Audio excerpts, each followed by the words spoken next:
Hi everyone and welcome to another episode of the Scottish Property Podcast. I'm joined today with Stephen Clark, my co-host, and we're delighted to have a special guest on the show today. It's Ross Harper. Welcome to the show, Ross. Hi guys, how you doing? Thanks very much for joining us, Ross. I'm really excited to hear your story, and someone with a vast experience in property, so I'm really excited for this interview.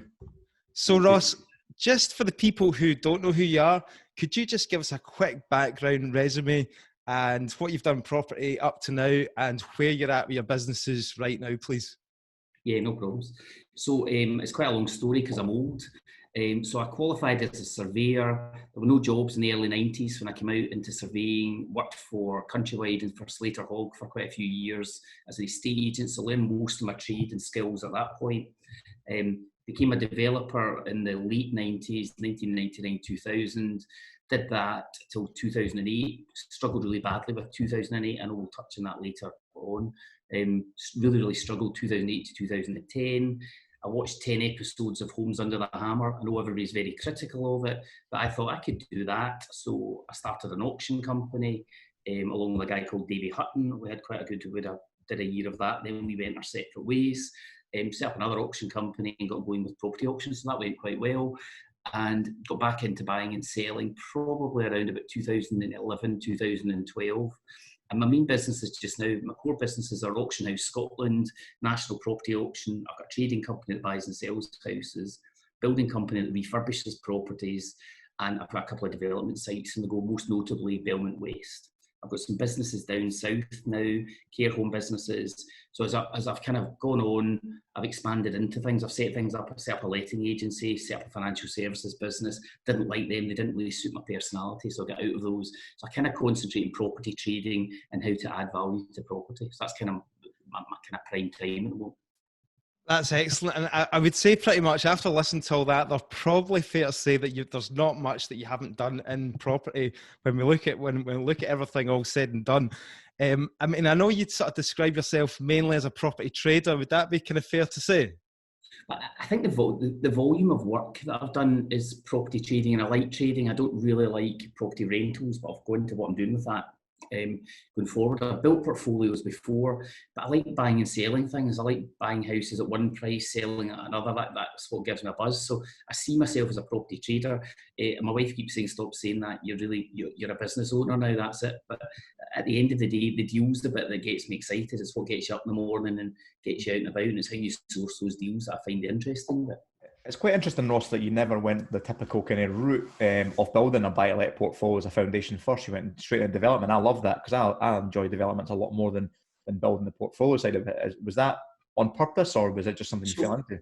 So, well, okay, it's a good story. I don't know if you know, in 1999, I bought my first, what was my buy-to-let. I had my own flat, I sold it, and I bought a studio flat in Euston Road in Paisley, and I moved in there. I think we paid £8,000 for it. So I had a wee bit of money stored out from my own flat. I'd been working for 7 or 8 years, and I went and bought a buy-to-let with that. And it was in Dalhousie Court in Glasgow. And at the time, I stole it when I was buying it, and I paid £50,000 for it. We painted it, didn't do anything else to it. So I went in every night in my Adidas trainers and my tracksuit, and was strip wallpaper, painting and doing everything. I was quite proud of it. It took me about 4 months to do. And the next door neighbour he was a very small old Chinese man, and you got to see him because you're in at night and stuff. And he just came one day and he said, "Look, I'd like to buy your flat." And I'm thinking, I've just done all this work, I'm not selling it. And he said, no, I'd like to buy it though. And I said, well, I've just done all this work. I'm going to rent it out to somebody. And I said, how much would you pay? And he said, 75,000. And I'm like, well, wait a minute, I probably was earning probably just a wee bit more than that in a year. And I'd made it 4 months working nights, as a complete novice. And so I did the deal. And so what I started off with, I started to buy something that was a buy-to-let, but because I was able to flip it for more money, I then got into the trading side of it, or got into property development, if you like. I think there's quite narrow lines between these types of things. So I did that once, did it a second time, did it a third time, and sold the 3 things. And that gave me a wee bit of a pot of money to get going. So in effect, I bypassed buy-to-let quite quickly. But I should say I'm pretty handless. As other people have said, I can't put a nut in a starving monkey's mouth. So I have no idea. I can't do, in our house, my wife has to fix things. I am completely handless. So quite quickly I realised that if I wanted to do property, I was going to have to get people in to do it up. And then when you've got a job and you're working at night time doing these things, you actually quite like the security of knowing that the profits are coming in. So it wasn't a long-term investment view after that. You kept thinking, well, if I could buy that for 50 and sell it for 75, or buy that for 70 and sell it for 100, you knew then, the way I was seeing it, I was replacing my salary as opposed to building a big investment pot.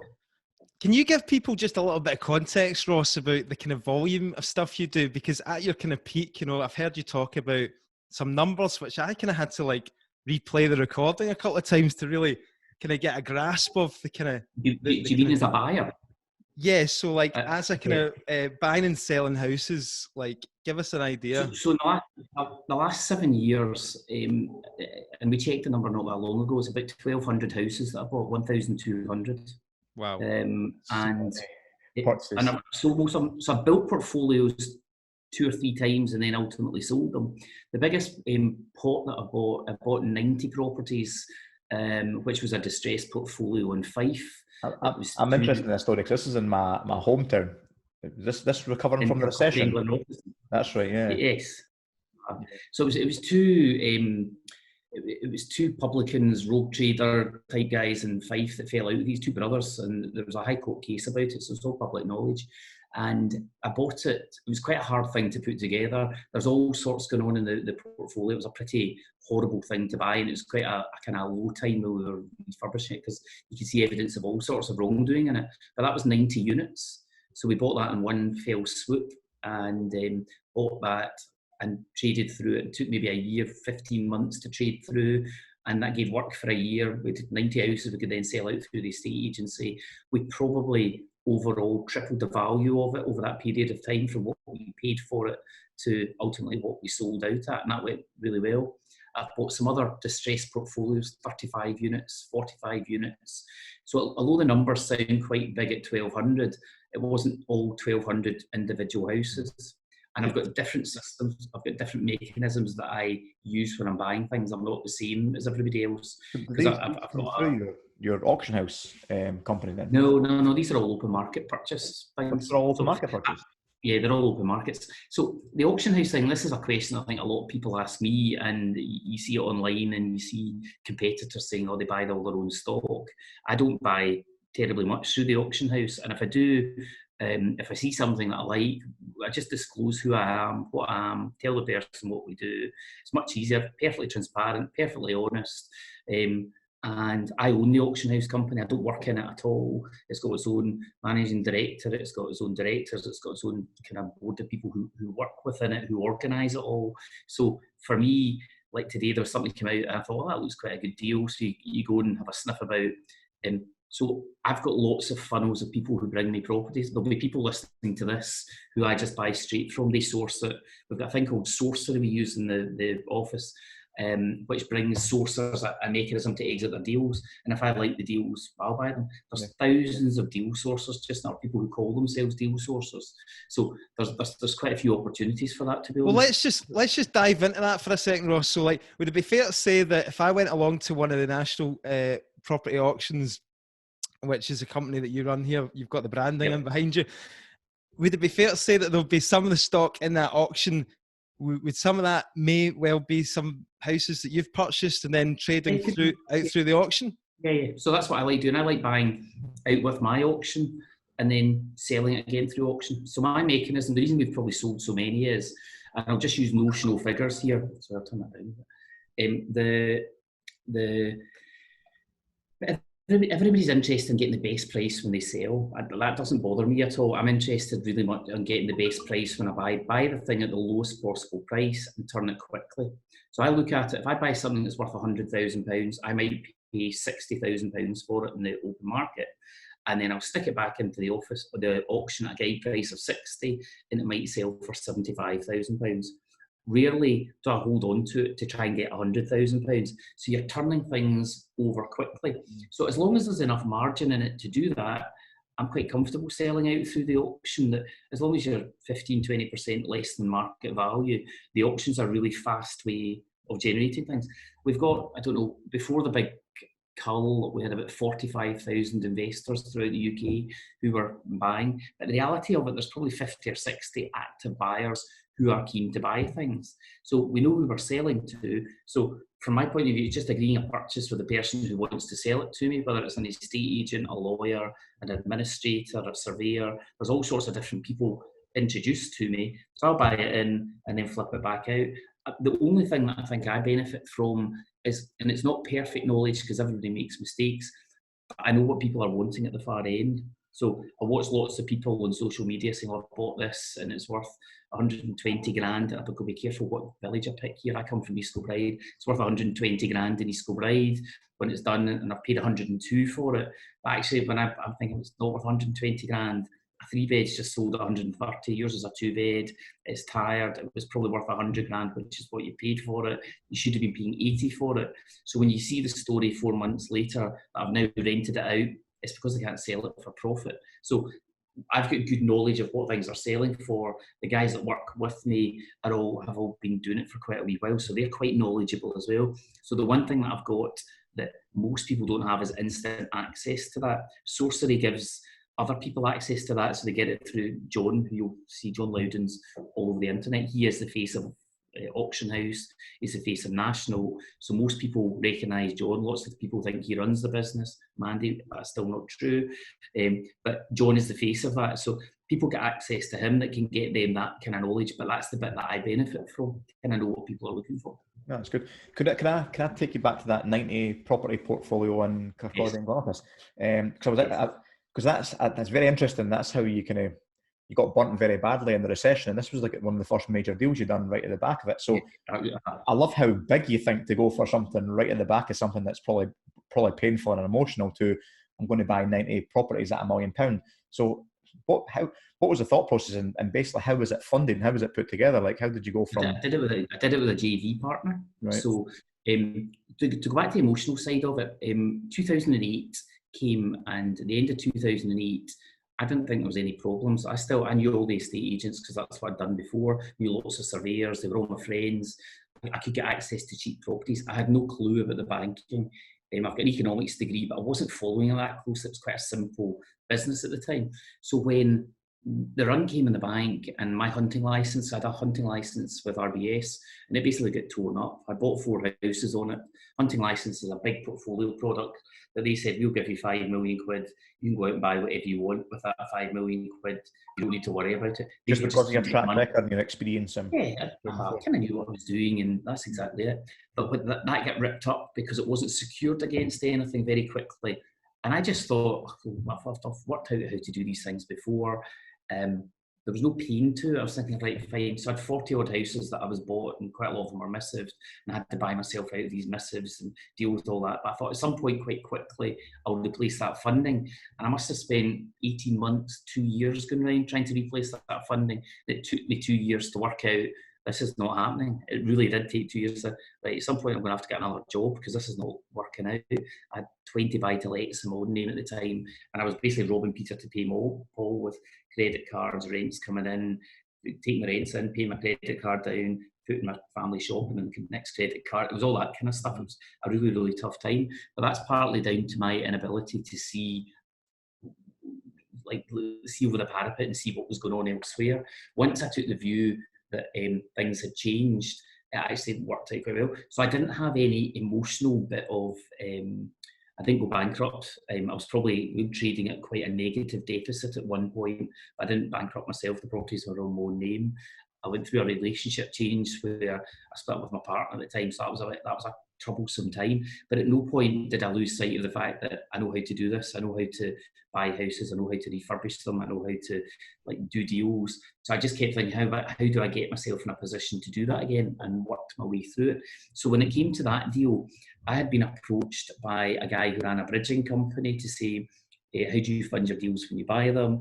And I said, well, I'm trying to do it with cash. There's a wee bit of this and that. And he went, so if I got you somebody who's got a bit of money, and he put us together in a JV partnership, it was relatively successful. And that was that was the biggest deal we did. And it was also one of the most successful we did in terms of how we got in and how we got out of it. Because the quantum in 90 units, you were able to buy them at a significant discount. And I wasn't I wasn't aware of all that had gone on in the flats when we got them. We weren't allowed to see some. I'm not saying there was nothing wrong with it. It was actually the Clydesdale Bank that we physically bought it off of. But it was quite a long, slow process to get it bought. But then once you were into it, even refurbishing and selling and going through all these, even the agency side of 90 units was quite a big thing. But at no point in any of this was I sitting thinking, this is going to be tricky. This is going to be a hard thing to do. It was just a case of it's 90 times what I've done before. Did you have the joint venture partnership funding in place before going looking for that deal, or go to the? So we actually had a company. So when we did the joint venture, I know people use that term quite a lot just now, and they talk about and they just borrow money from somebody and do that. I didn't. I went ahead and we got a limited company, an LLP, I think we put it into at the time, and he was there to guarantee the money. And at the outset, I put very little into it, but I said I would do the property. So I dealt with the property, the sourcing, the refurbishment, all the development works that needed done, any of the planning stuff, dealing with the councils, all that. So I dealt with all of that throughout, and he put the money in, and then we used to sit with him and his finance director every week and sit and go through, this is what we're doing with this one, this is what we're doing with that one. So it worked quite well. Can I just talk a little bit about that relationship, Ross? Because one of the big questions that people always ask is, how do we find investors? How do we find people that are going to lend us money, etc.? Right? Was that a friendship, or was that somebody that knew what you'd done before? Had it been built over a period of time? So it was a bridging funder who I didn't know. I didn't even know what bridging was. I didn't use bridging, but the terms have all changed. Bridging's quite a common term now.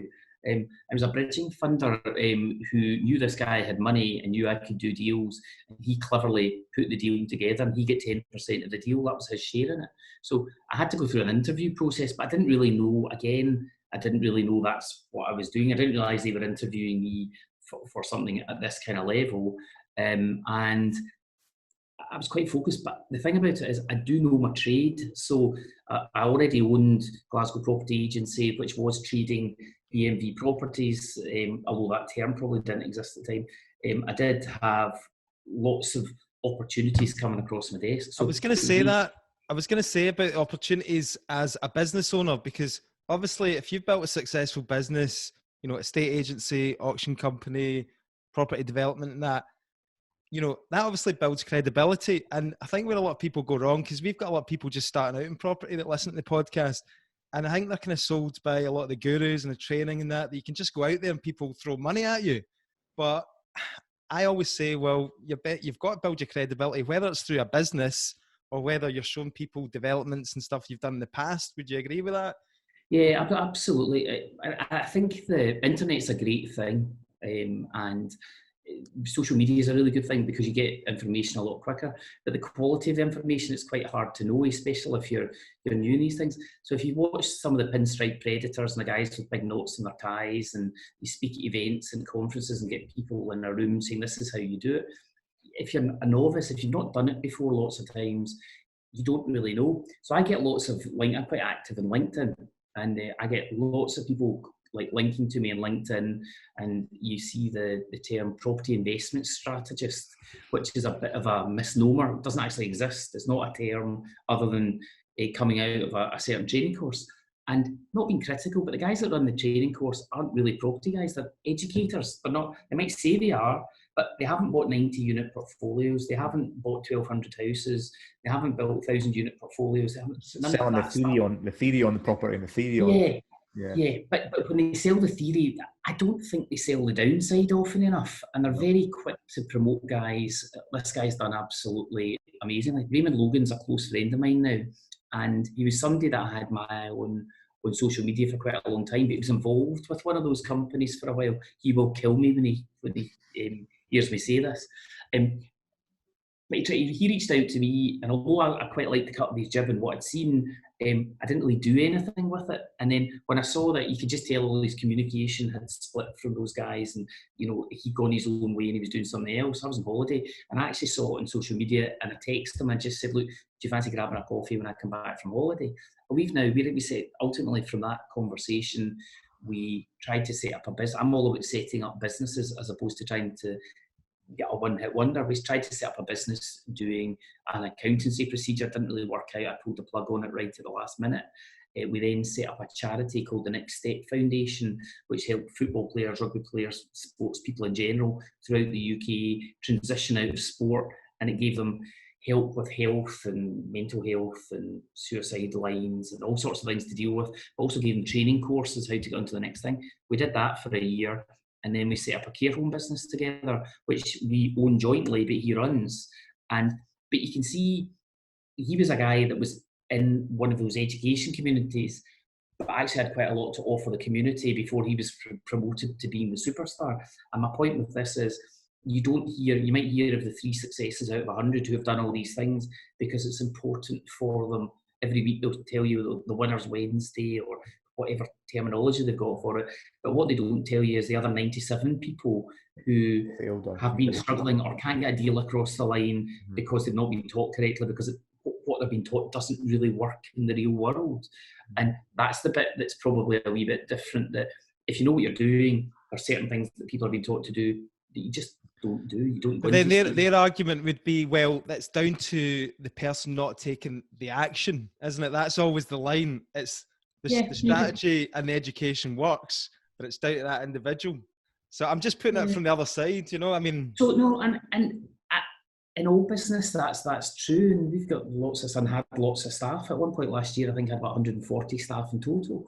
And you can see some people work harder than others, but I could probably argue if there was 50% were doing fantastically and 50 were struggling, you could see that that's a fair argument. But I think when you look at it, how it's sold, the dream is sold, leave your work in 90 days, do this, there's all sorts of sales pitches that have evolved over the time. And talking about the kind of dream that they sell and stuff like that, you know, one of the big things that I think where people that don't have any money and they look into the strategies, as they call them, you know, they're lured into this, they call it the deal sourcing, right? So in effect, you know, you're going out there, you're finding properties, you're trying to negotiate a discount, and then you're trying to sell them on to investors and take a buyer's fee, you know, a cut basically. Now, I'm looking at your business, right? And I use your example all the time, because people say, well, how do I get access to these off-market deals and these leads? And I say, well, for a start, you're basically going out there and competing against all the big boys, because the people who are searching buy my house, quick for cash or quick sale property, you know, the websites that are coming up in front of them in Google probably pretty much are owned by yourself and maybe 2 others in Scotland. And what I say to them is, you know, you guys are putting big numbers towards marketing and advertising. And you're trying to like compete with that. And I'm just saying, it's just very difficult. And then you've got the course gurus saying, oh, you just need to go around and put some, you know, flyers out and do some promotion, put the postcards out and the bandit boards up, you know, and you'll get direct to vendor leads through. You know, can you give us a wee bit of background? I mean, you obviously. So we've done flyers, millions and millions and millions of them over the time, and they do work, but they're not very trackable. And it's a wee bit hit and miss. And we're trying to sell 60, 70 houses a month pre-COVID. Doesn't quite work that way. It's you don't get enough from it. We've done newspaper advertising, we've done radio advertising. Our best hits have come from, the best things that we've bought have come from word of mouth, to be honest. It's just come from people who've said, this is what they do, go and speak to them, kind of go and sort it out. There's 2 things to what you're saying that I think are really, really important. One is, it's the amount of advertising you've got. So we might spend 40, 50,000 pounds in a month in advertising across multiple channels. But remember that's covering all of Scotland, so it's not just one area. But that brings the stuff in. But then it's the quality of the service in terms of before it even comes to the point of getting in the market. So we're different from other companies who are just trying to buy your house. So we can talk to people about a cash buy, so we'll Ross buy it, and we're quite upfront. We'll buy it ourselves. We'll talk to them about online auctions and what National can do for them, what Auction House can do for them, what our estate agency can do for them. And a lot of these people have been in the market before. They don't automatically think, I'm going to sell my house fast to a cash buy company. So they've been in the market, they've seen what an Aberdeen Considine or a Slater Hogg or a local letting agency selling it can do. And we're saying, well, we don't do those things. That's fine. We would, if you want 100% of open market value, or you've got a big house and it's not suitable for us, we'll recommend where you go to that will best fit your house. But the things we can help with, these 3 or 4 different challenges, this is how we'd overcome them. This is how quickly you get your money, and this is how you do it. But there's maybe 3 or 4 people in that position. So at no point has Ross Harper ever spoken to them, because we've got a call centre, we've got people in the call centre who are answering the phones, who are trained. Mandy's a brilliant runner or organiser of that business, the managing director. She's trained them how to deal with people. She has trained them how to be kind, how to be to do what the people have done are being taught to do in the training courses. But then they're handed over to, I'll use David as an example. He's not much in social media, but then he's got 9 years of experience of doing this, and he can say to them, well, your house in Arbroath, I sold the one round the corner and been on at 100 and we sold it for 87,000. Yours is a wee bit nicer, a wee bit less, so you're likely to get this or that. So that level of knowledge isn't people using NLP, trying to trick the seller, trying to get NDAs. There's all sorts of different ways that people have tried to do things. It's just quite a simple approach. We then write to the seller and say to them, these are your options, what do you want to do? And we keep in touch with them. We've got quite a big system in place which looks after them as well. So it sends them emails, text message. It was an expensive system for us to put together, but it means the guys are busy talking to people generally, and the system's doing a lot of the communicating, so that when the guy's ready to put his house in the market, we'll have spoken to him 7 times when other people might have phoned them back twice, and then it's fallen away. So from my point of view, it's about having, yes, the reach and spending the money to do that, but then having 4 different exits. Not a lot of my businesses are based on having multiple exits. If you've got lots of exits, you've got a lot more chance of doing things, and then having the people there who can kind of deliver the service. So it's difficult. It's like trying to set up an airline and competing with BA. You might get your first plane might get you from London to Glasgow cheaper, but overall, it's quite a tough thing to do. And there are people who are bigger and better than us down south who do significantly more. Can we talk a little bit about, obviously, the target market and the majority of leads that come into you? Is it kind of people who kind of fall into the category of the 3 Ds, death, divorce, and debt? Is it people who are looking for quick sales and an easy route out? And also stemming on from that, after you've sort of touched on that, as we sort of sit here today and chat through this podcast, we're pretty much facing a big recession looming over the top of us. And obviously it started off as a health crisis, probably going to be a financial crisis eventually. Is that going to bring opportunity for people like yourselves who, you set up the auction business and the kind of trading business back after the last recession? Is this going to bring big opportunity for you again? And is that something that people who are operating on a lower level, can try and get into, because there are more opportunities coming up from these circumstances? Yeah, so to answer your first question first, which was about what type of people do we deal with, so death, debt, and divorce, those are 3 things that happen in life or death, or however you want to look at that. And that does cause friction, and that friction then creates a situation where a house needs to be sold. I've got a group that I own called Partners of Property Down South, so I talk quite actively in that group. There's maybe 250 members, and I'm one of the partners. So, and I just use the same expression. 3-bed semis never phone me up and say, can you buy me? It's not about the house at all. So it's always about the people. And then from that point of view, it's always solving the person's problem, which could be death, debt, divorce. I would say the majority of the people that we deal with just now, there is an overwhelming reason to sell the house quickly, but they're not in the same levels of financial distress as they were maybe 7 or 8 years ago, that they've got reasons. A lot of it now is to do with they've inherited the house, they've had it 6 months, it's run down, they thought they would do it up, they can't be bothered doing it up now, or they don't have the skills or the money to do it, and it's time to get short of it. But it's been in the market now for 3 or 4 months with an estate agent. They can't afford 2 sets of council tax, they can't afford running costs.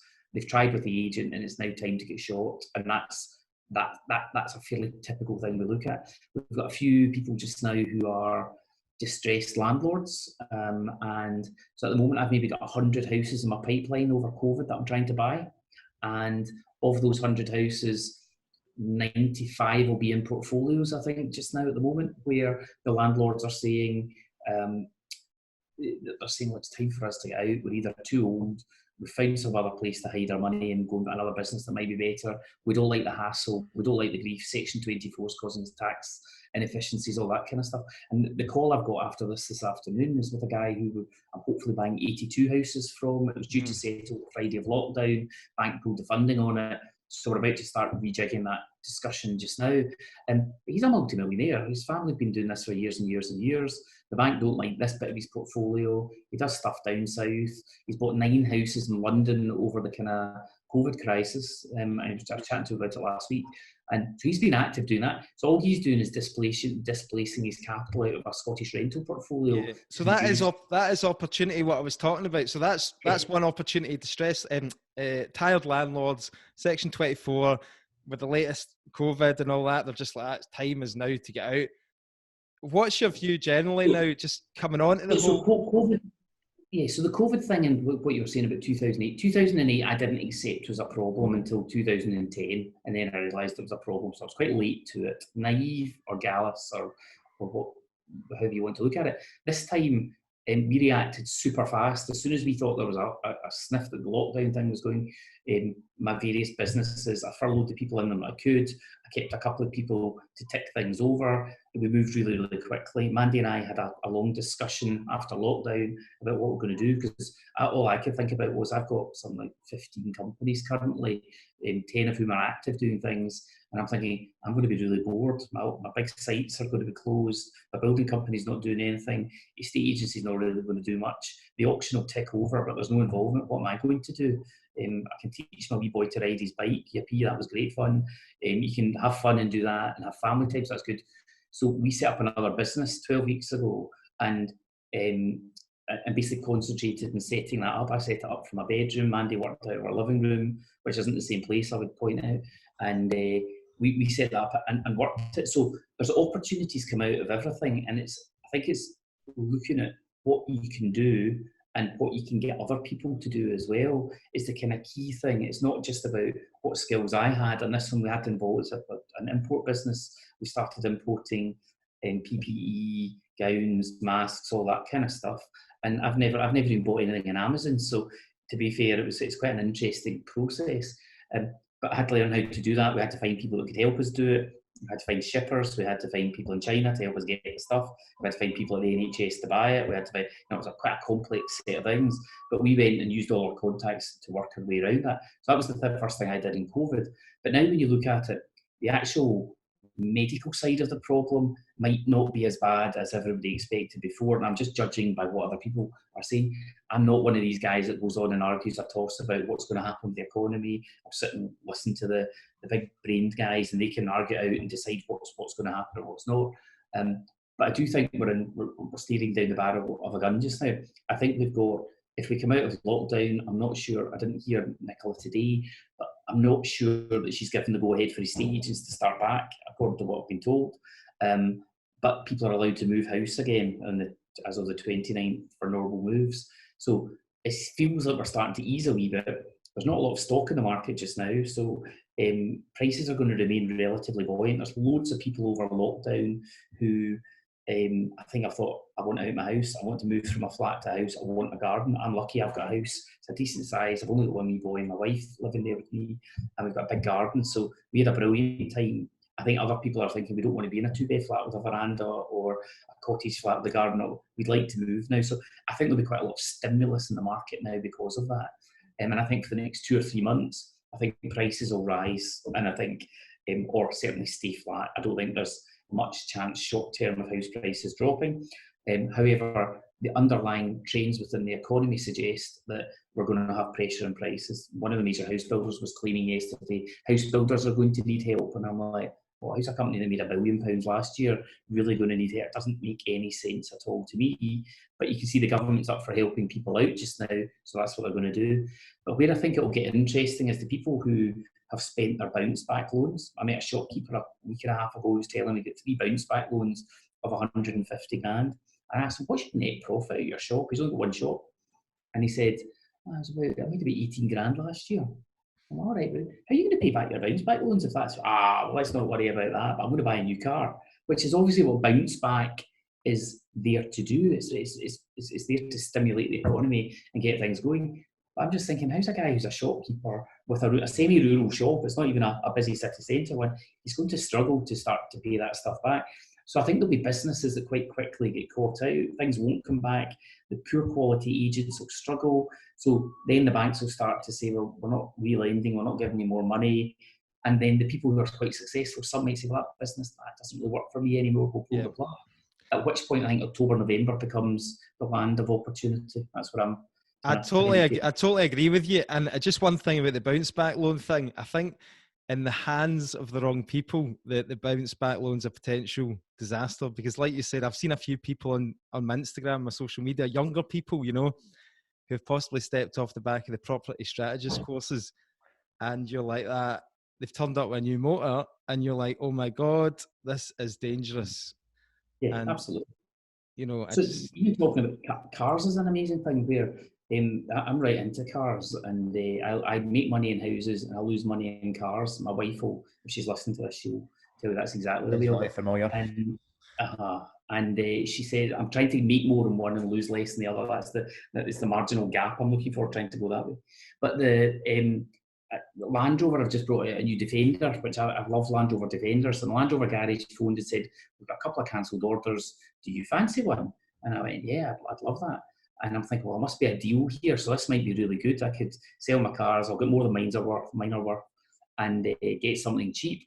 And I said, so is there a deal? And he went, no, I'm giving you the opportunity. And I said, how are things going anyway? And he's like, we sold 39 cars in the last 7 days. They're absolutely flying.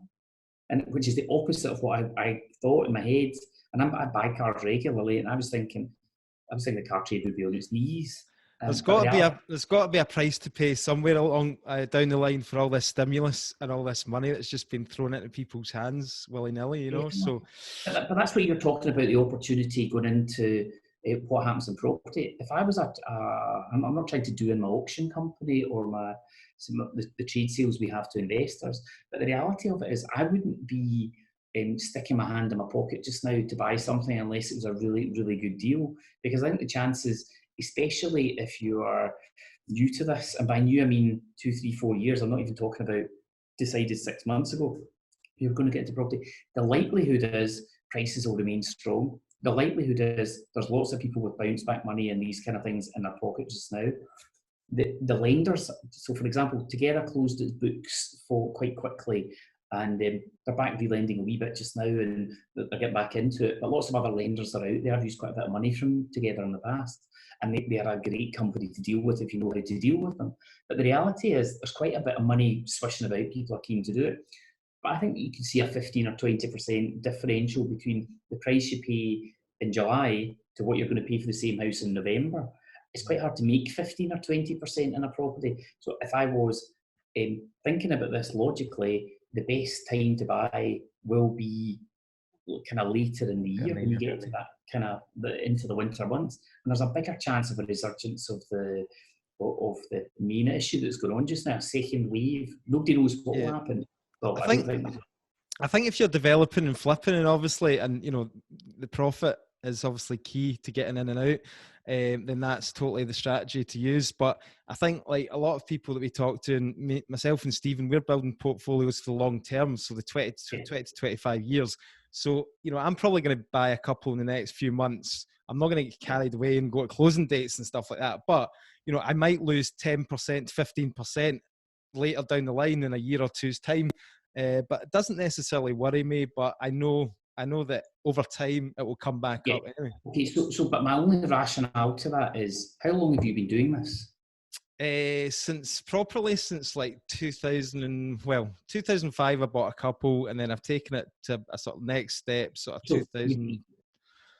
But my point here is you've been doing it for 15 years. Yeah. You run your own letting agency. You've flipped and traded things. You've got a pretty good understanding of what's going on with this. Stephen's done developments. He's done flips. He's done all sorts of things.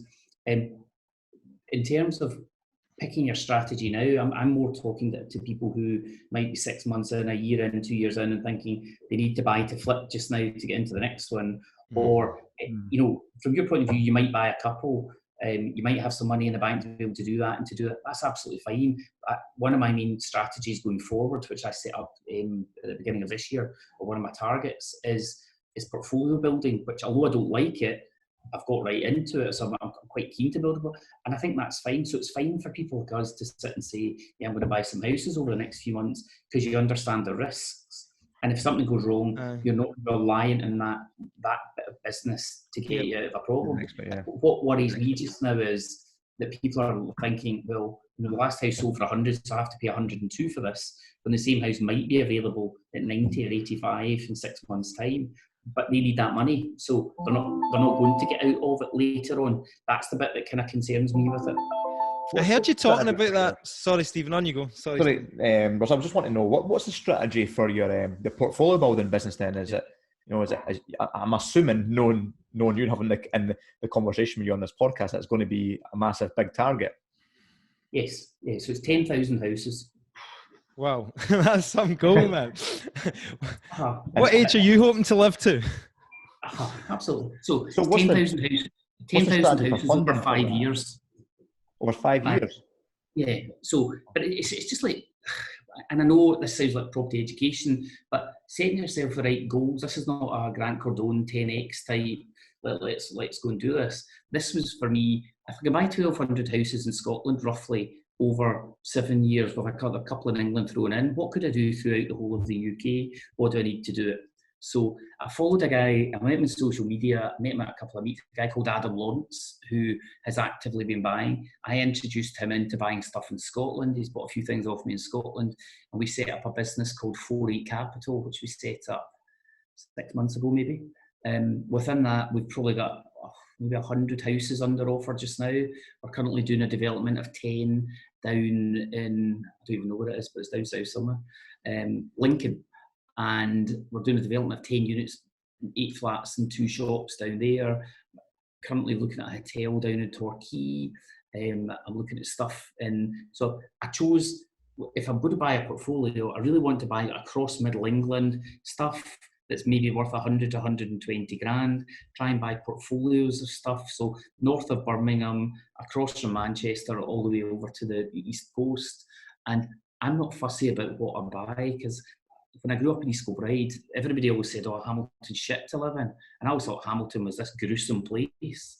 But then when you go to Hamilton, you kind of realise Hamilton's just the same as East Kilbride. There's no difference. But the people in Hamilton used to hate the people from East Kilbride, and with the same passion. So once you go over that, and as an estate agent, you kind of know, I worked in East Kilbride, I worked in Cumbernauld, you work in all these places. They're all quite similar. Once you go over the layering of where you're from and what it's about, you can buy anywhere. And I just thought, well, I can keep buying stuff in Scotland. Instead of selling it, I'll keep it as a portfolio. I've organised a guy down south who will manage it for us. I'm doing it with Adam, so I've got good access to his knowledge as well. So we're doing stuff. The strategy to buy the portfolio at massively discounted price, fund it or refinance it to a kind of higher value to keep the cash circulating, or is that? Yeah, so try and buy it at 60 or 70 pence in the pound. Either use capital or investor funds, which we've done a wee bit of, or bridging finance to buy it, and then refinance it back out onto. I think interest rates are going to be quite low for a wee while, personally. So I think whether that follows on for buy-to-let interest rates, I don't know. But just now, if you can borrow at 3.5% and you've got a yield of 10%, there's a bit of margin in there for voids and things. But I've outsourced all that stuff to other people in this. So my job is the sourcery bit, or the sourcing, bringing the stuff in, getting access to the deals, and helping facilitate a bit of the funds if we need to deploy funds to be able to buy things. So then buy it, you flip it back out into your portfolio. Sorry, what was your shift in kind of mindset? Because I've spoken to you, I'm sure, before, a few years back and all that. And, I think it's fair to say you were pretty much, against holding assets and dealing with tenants and all this sort of shit. I mean, I'm pretty sure I had a phone call with you once, and you're like, I've got a nightmare tenant just now. Yeah. So the thing, I'm not motivated by money at all. I'm motivated by time. So the thing I found really irritating when I had, I think, 40 flats at one point, or 140 houses in the portfolio, and you just seem to be fixing boilers, doing this, doing that, trying to make sure tradesmen didn't rip you off. I know this whole sounds a bit bad, but it actually it was punishing. Then you gave to a letting agent, then you tried to make sure the letting agent didn't rip you off, the tradesman didn't rip you off, the tenant didn't. So I found that really, really annoying. So my shift in mindset was that if I want to grow bigger, and I've got ultimately 3 or 4 or 5 streams of income that I want to have coming into me, and I want to get that to a significant size, I need to get over myself a wee bit and just deal with it. And part of that was if you listen to some of Adam, he's on lots of podcasts, he's a really good guy to talk to. He's very knowledgeable, he's very bright, he's one of these big brain people. And I listened to 2 of his performances on stage, if you like, in terms of how he's building his portfolio. And one night I just was thinking, do you know something, that absolutely works? And so I approached him and said, look, you've bought stuff from me, I've made money out of it, you've then gone on to hold on to it. So what if we could do something together and just buy it together? And that way it takes out a layer of a trade, so there's money saved there. I'll put some money in, you put some money in, and we get going with it. And it kind of came from there. But part of it came down to the fact that I realised I didn't need to do anything once we got the house. So anything that I'm left to do is done badly. Anything that they do, they seem to get it done quite well. And he's got a mechanism for doing it. So we buy, one of my things is if letting agents introduce me to something, we'll just leave the stuff with them. So we don't, you're not picking it up, giving it to one letting agent to deal with. So if Nick, you were to bring something that was a decent deal and we bought it, it would stay with you for doing stuff. So you're just constantly trying to build relationships, and that, I think, helps you get the stock further down the line. Cool. I know, listen, a question that I want to ask you, right, because I hear you talk about it time again. You're obviously operating at quite a high level, right, with all these businesses. You talked about having 10 active businesses, and you've got I'm envious of you because, I've met you in Costa Coffee and stuff before, and you turn up and you're not all suited and booted, and you've got everything just ticking along the background, and you're at a high level, just kind of overlooking it all. You say that you've got the staff, the systems, and all that, and I'm thinking, I'm running a small letting agency. Well, it's really just me. And I'm thinking, how do I progress to the next level? Get staff? Do I need the headache of staff? My question is, it couldn't have always been like that. Roll back to when you started your initial first auction company and that. You must have been going out there evenings, weekends, doing all the work. Yeah, absolutely. So when we did 266 Dumbarton Road beside Archibald Sharp's office, when I went out on my own, and so I didn't have any, I had 2 desks at the front office that I bought for a tenner, and there's a wee glass screen, and then in the back office, I had my computer set up in 2 cardboard boxes with a seat, and you just sat there. I took the phone calls, I spoke to the people, I went out and tried and pitch for the business, I would come back, I would write the stuff for Rightmove. So it's the same as everybody else. It's just you're doing it all yourself, you're making it work, you're working from 6 in the morning till 10 at night. I quite like work though, so for me that's not really a major thing. I wasn't really socialising much, I was keeping my head down and kind of worked like a dog to make it happen, and you kept grasping at every single opportunity. And the thing you learn from that quite quickly is you're going to get told no a lot, so the quicker you're told no, the quicker you go on with things that can actually can become yes. And yeah, so it's always like that. But for me, quite quickly, it was all about trying to find people who could do the jobs, and having to pay them before I get paid. So lots of people talk about different ways when you set up businesses, but for me it was finding at the time what I thought were good people to come in and do a job which released my time. So it then came back to this whole, you might have to pay somebody money to do that job, but then my time started to get freed up and freed up and freed up. And I think because I had decent market knowledge, I was able to value things quicker. I wasn't having to speak to surveyors all the time. You could do quite a bit yourself. So there was a bit of a time saving there. But yeah, I did absolutely all of that to begin with. What years would you say was the hardest work then? When did you work the hardest? So in my whole career? Yeah. The 2 years or 3 years I trained with Slater Hall from 92 to 95, that was the hardest because you were being told what to do, you were working like a dog, you were working for no money.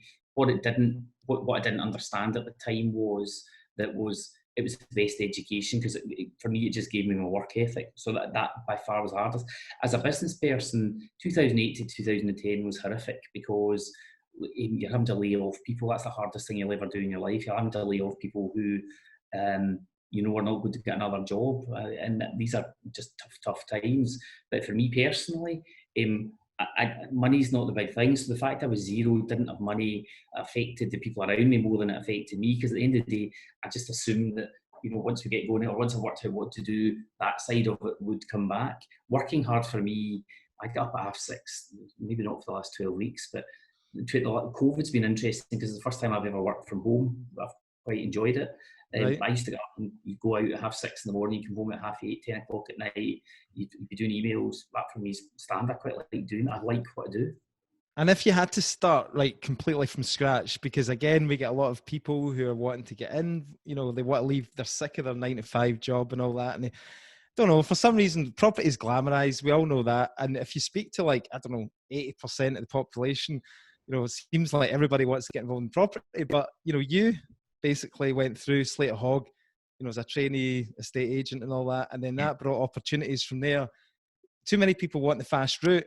You know, if you were to start from scratch right now and you wanted to get involved in property, how would you go about it? It's hard. It's actually quite hard for me because I came out of uni trained to be a surveyor without a view that I was going to be an estate agent.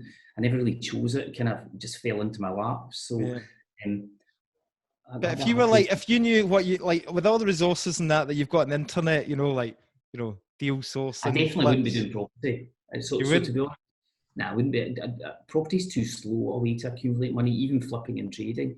And I've got businesses that turn over lots of money, but there's an awful lot of risk involved in that, and you're subjected to the trials and error of what happens in the marketplace, and how it goes up and down and all that kind of stuff. I think a lot of people use equity as a barometer in property of how wealthy they are. But my question is always, can you eat equity? Can you spend equity? It might be there and it might be something you know you can release in the future, but it's not cash flow. So if it's property they want to get into, I think if you're wanting to buy property and hold it, I think being an estate agent is a spectacular thing. 2 years of working in an estate agency will teach you what the market is. Not so much a letting agency because it's a bit more layered, because with letting agents you tend to be sitting one specific area doing one specific thing lots and lots of times.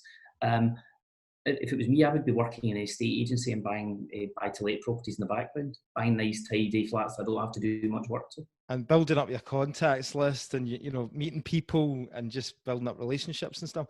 Cool. Well, we've only got a few minutes left, Ross, and I don't think we can leave without getting an update on a specific development that has caught a lot of people's attention. So this is the church development in Glasgow. Can you just give us a quick brief background about that and where you're at with that? Because I think a lot of people are really interested, and it's been on social media. You put a lot out there, so. Yeah, absolutely. So I bought it 4 years ago. I was the third top offer. And I got to buy this lovely big sandstone church off Byers Road. I got development finance through Lendinvest after I bought it, and started redeveloping. It went fine. It went fine in terms of it was hard work, and we made lots of mistakes, and we had cost overruns, and developing a church isn't an easy thing.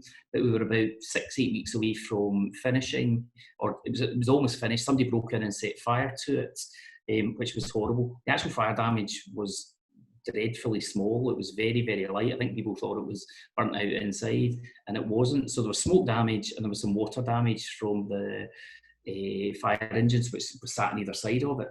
So that was last Mother's Day 2019, and since then it's been a bit of a set of trials and tribulations. I had 2 insurance companies. I was the developer as well as the builder. So the developer had the building insured, and the contractor had the contracts works policy. So Keith Story, who was my insurance consultant, who's a pretty strong player in that marketplace, has worked solidly for the last 15 or 16 months to try and get these things agreed and across the line and to make it work. In that time, it's also racked up development finance. They had a set amount of money owed on it, and that's just plugged up and up and up on a monthly basis. So that's been quite hard work for me for this year, actually just keeping the lenders happy and getting the information for the insurers. There was theft on the site prior to me, which came out after the fire, that had taken place before the fire. So we had all the kind of HR issues to deal with that, which was pretty horrific. And we also had to go through a full accounting process of what's been delivered to the site, what's not, where it's gone, how it's all, and dealing with people who have been involved with various minor frauds that have been involved with it. So it was that whole side of the last year or 18 months has been horrific but tricky. It's just been a hard thing. You just keep having to plot your way around individual problems. November, December, the roof was open at 2 points. The lender was saying don't touch it because I think they were thinking if they had to repossess, they didn't want other costs associated with it. But eventually I raised the money myself. We sold a couple of houses and I started to fix the roof fixed, got that done. And we started to rip out inside.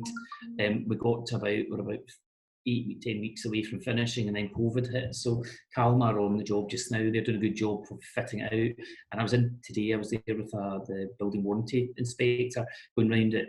And the top 4 or 5 levels are perfect again. They're just waiting for the kitchens, which are still in Germany, to come.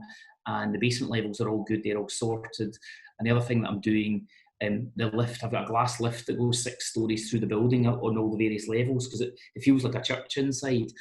And that is, so I'm replacing that just so it's all brand new and nobody ever says, oh, it was smoke damaged or it was fire damaged or any of that kind of thing. So probably finish it in October. It's quite funny because it won Property Development of the Year award at a ceremony in London. So it was quite a cool thing to win, quite unexpected. And my wife was saying to me, she said, are you going to go back in for that this year again once you finished it? I'm like, I don't think it was. Yeah, You can win twice for the same time. Mate, like after you've been through all that, you definitely deserve an award because I know it's been emotionally. How many units is in that, Ross, that development? Pardon? How many units is in that development?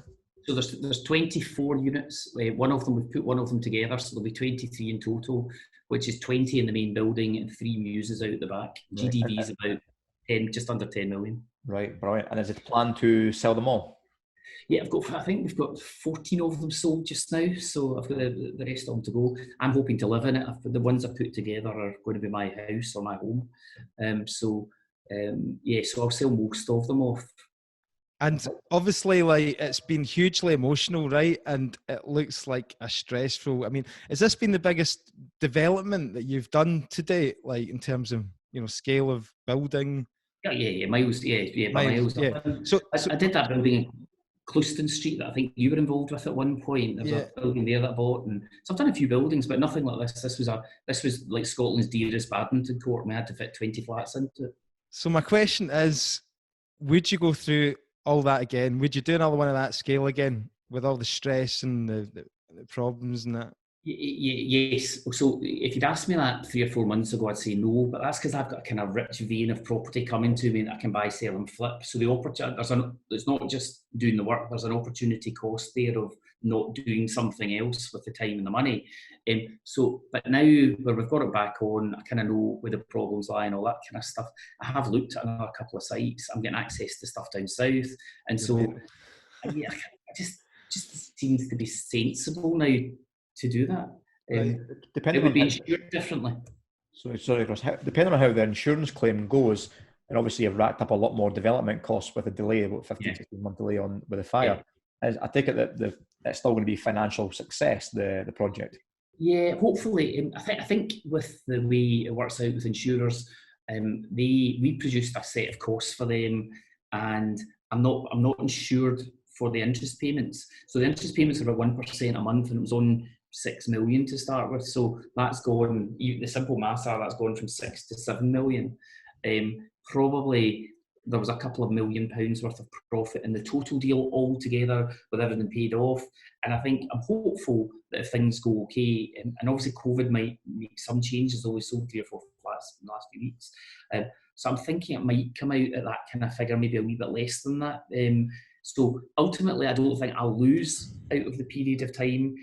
But the reality of it is I've lost all use of that money over that period. Did they get the bastard that started the fire? No. The police were all over it as well. They were brilliant to begin with. They had a week where we went allowed near the building. They had 3 squads of people checking everything, doing everything.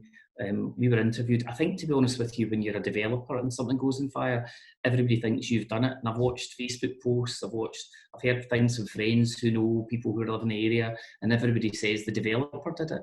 So when I sat and spoke to the police, it was about 2 hours into the interview, I said, by the way, what you're not working out here is in 4 weeks' time, I'm getting 10 million quid back and I only owe 6 million on it. So there's a profit of that. So that happens in 6 weeks.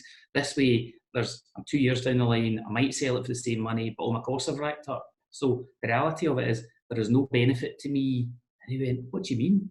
And I said, well, there's no benefit at all to me like having done this at all. I'm the only person that loses here. I'm the only person that loses out this whole thing. And in fairness, after about 5 minutes of questions, they were saying, but everybody says you owe money. And I said, yeah, because you don't drive in your Bentley at the end of the development, go to people, that's a great job. You owed 100 grand, no problems. There's your money, no problems. This you're making people finish the job. You want them to be finished. That's how you treat tradesmen. I've got no money to pay. You need to get it finished. I can draw down money. Once they got to that, it was fine.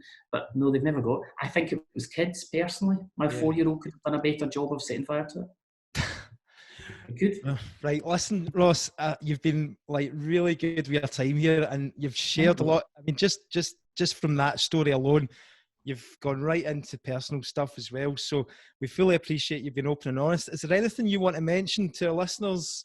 Either if people want to reach out to you on LinkedIn, or is there anything you want to mention? People, if they've got questions or queries, I'm quite happy to help. And if they want to reach out on LinkedIn, yeah, that's fine. I come back quite quickly. If they're looking for information for buying, for selling, for helping with any of that kind of stuff, John at National is great for getting involved with us and for bringing stuff. And if people are looking to sell deals, I'm quite an avid buyer, and I'm happy to take deals from anywhere. We pay fees, we'll do whatever we can to get things across the line. But I'm sure a lot of your listeners would like that as well.